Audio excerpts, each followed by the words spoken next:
Hi అండి, నేనైతే tomato రసం ప్రిపేర్ చేస్తున్నాను. ఇందుకోసం టమోటాలు, చింతపండు రసం, జీలకర్ర, మిరియాలు, కరివేపాకు, కొత్తిమీర, పచ్చిమిర్చి 2, వెల్లుల్లి, ఆనియన్, పోపు దినుసులు, ఎండుమిర్చి, ఇలా టమోటాలు అయితే బాగా చిదిపేసుకోవాలండి. ఇలా చిదుముకున్న తర్వాత చింతపండు కూడా యాడ్ చేస్తున్నాను, నానబెట్టుకుంది. ఇలా బాగా ఇది పిండేసి పిప్పి మొత్తం తీసేయాలండి. ఇలా పిప్పి మొత్తం తీసేసిన తర్వాత చూడండి, వాటర్ అయితే యాడ్ చేస్తున్నాను. ఇప్పుడు పసుపు, ఉప్పు, కారం ఇందులో అయితే యాడ్ చేస్తున్నానండి. యాడ్ చేసుకొని మనం బాగా గరిటెతో తిప్పుకోవాలి.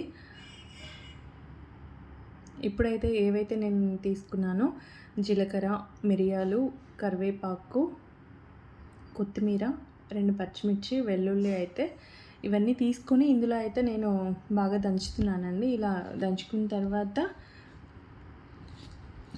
ఏదైతే రసం మనం ప్రిపేర్ చేసుకున్నామో ఆ రసంలో అయితే యాడ్ చేస్తున్నాను చూడండి.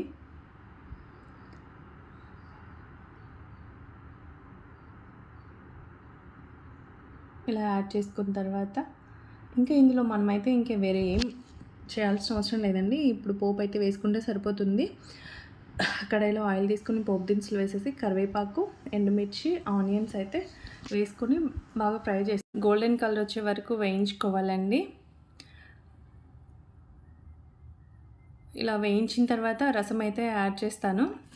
ఇంకా రసం యాడ్ చేసిన తర్వాత ఇందులో మనమైతే ఇంకా వేరే ఏం యాడ్ చేసే అవసరం లేదండి. బాగా బాయిల్ అయిన తర్వాత కొత్తిమీర అయితే యాడ్ చేసుకొని గార్నిష్ చేసుకోవడం అండి, అంతే. మీకు కనుక ఈ వీడియో నచ్చితే like, share, subscribe, please comment ఎలా ఉందో చెప్పండి.